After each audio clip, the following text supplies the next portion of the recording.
Good day to all viewers. Today I will show to you about etiology of MMM. How MMM works, mechanic, roles of MMM, benefits of MMM, their interest, bonuses, programs. Pero, bago ang lahat, siguro magtanong ka, ano ang MMM? Sino ang mga tao dito sa MMM? So, let me start.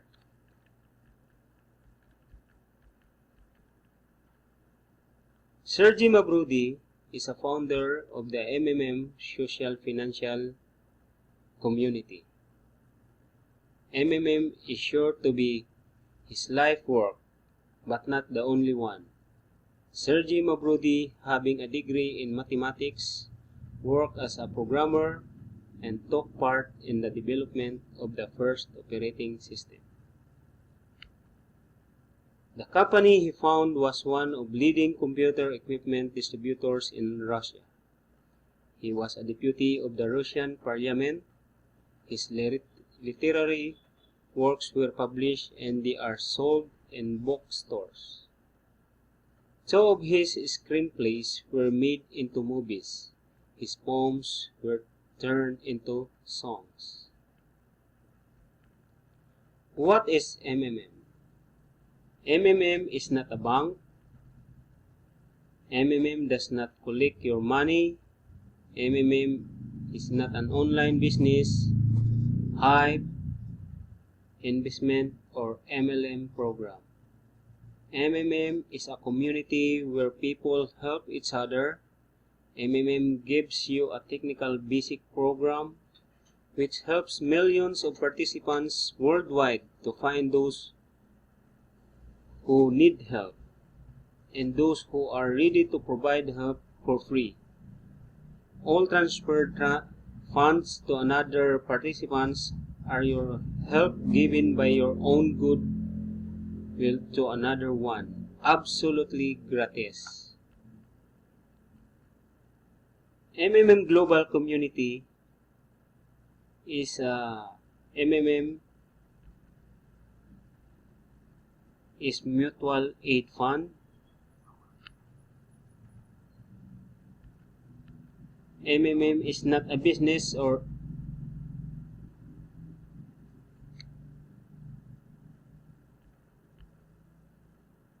MMM is a social financial network. MMM is a community of people who want to be free.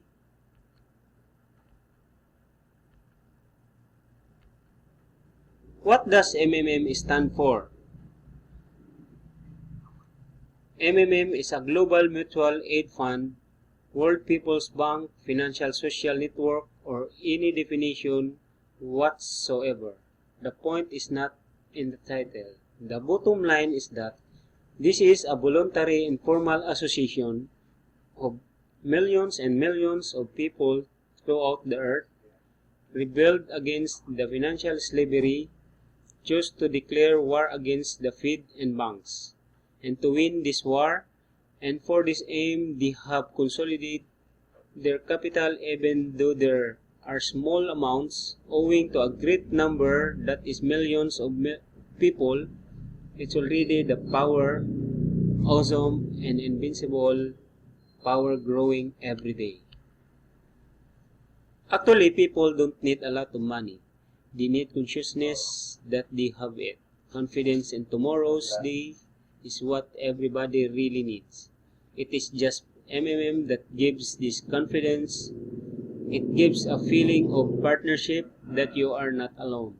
At the difficult moment, you will never be abandoned, but you will always be helped and supported. MMM is a unit of new society, brighter and better. New world where there won't be money. Current money where everything will be otherwise. Fair and honest where there won't be any slaves or owners. Where everybody will work for their own pleasure and for the whole society. Where good will defeat evil. It will be so. There are no doubts. Ideology of MMM is to circulate Mabro currency among common people all over the world.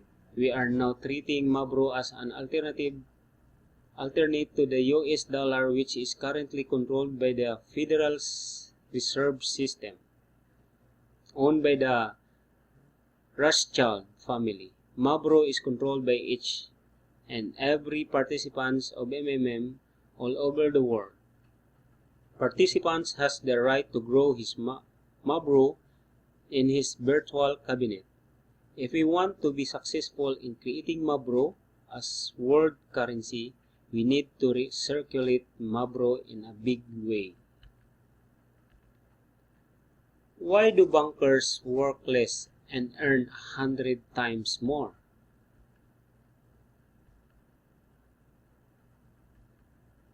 But why do bankers live 100 times better than common people who really work hard?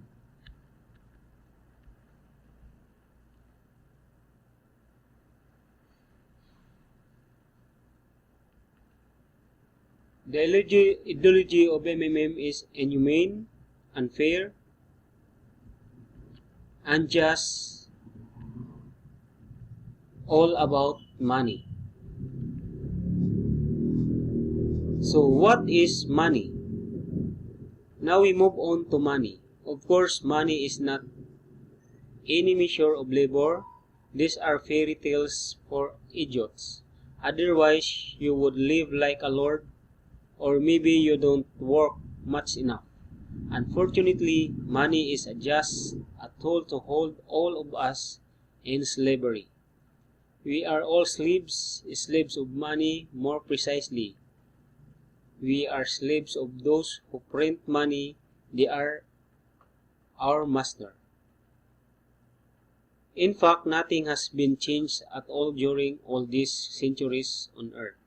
We have been living so far in the slave-owning system, which has undergone merely external transformation. Everything has become just more civilized and sophisticated. If anciently slaves had real shackles, rusty and steel, then today they are merely invisible, though they still exist. We don't seem to have them and can go wherever we want. There are no shacks. We are supposedly free. However, things are different. It is money that is our shackles in the modern world.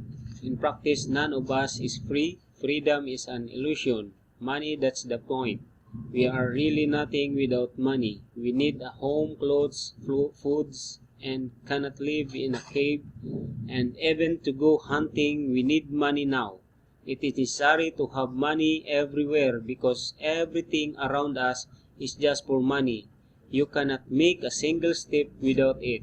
But where can we find money? Maybe to earn it? Money is just a paper, candy wrappers, which is not backed by anything tangible. And according to that, money is simply printed unrestrictedly to anyone's heart's content, and then these candy wrappers are distributed among the slaves, among the likes of us, as wages for labor. When we are given an extra wrapper, our salary is increased. We are happy. Are you shocked? Alas, that's our bitter reality. The whole financial world a pyramid. How is the financial world organized? It is a pyramid. The Fed, the US Federal Reserve System, is at the top of it. The Fed creates dollars. How much? As much as they want. Of course, Fed adhere to some of their own internal rules and regulations. They try, to example, not to create too many dollars to prevent complete devaluation of the currency, and etc. But in principle, the Fed can create many dollars as they want. At least there are no any external limitation for that. Absolutely, the US Fed guided solely by the reasons of expediency.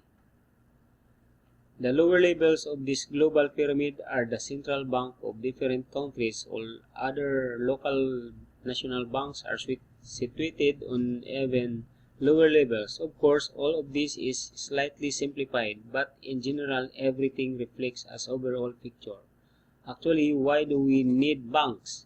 Speaking figuratively, banks play the role of blood vessels in the social organism. Through this vessel, the money, blood, from the heart, the central bank enters all its organs. Money, blood, wash these organs. It brings life to them.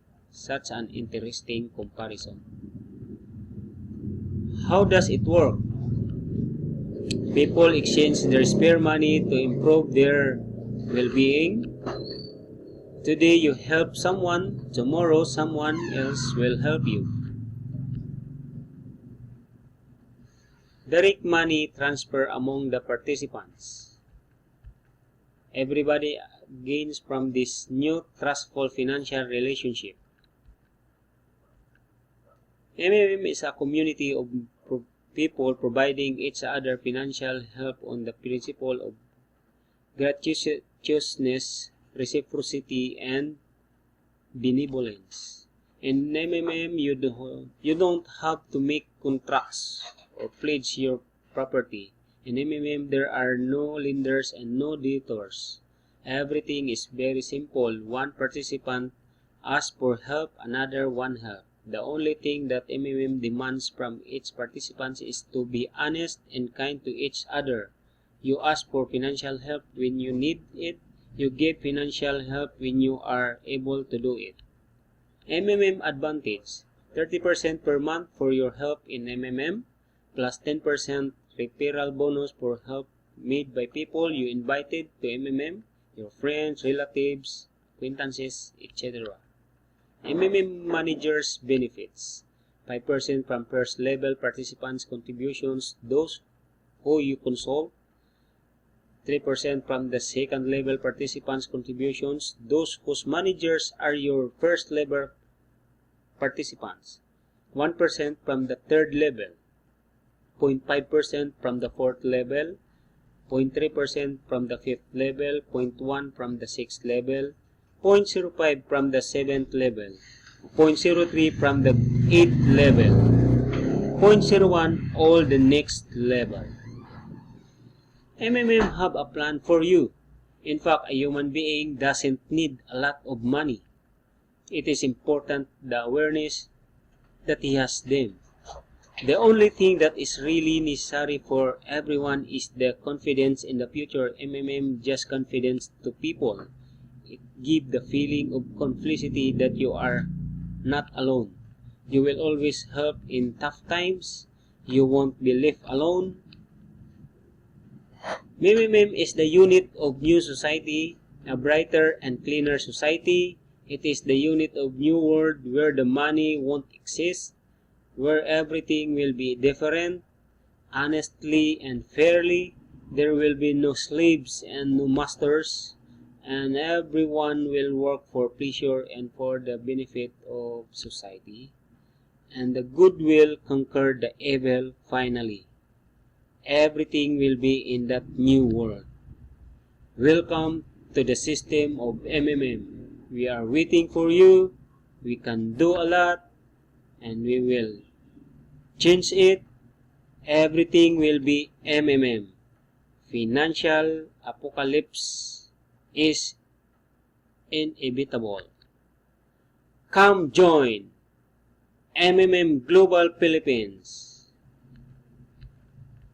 Together we can change the world.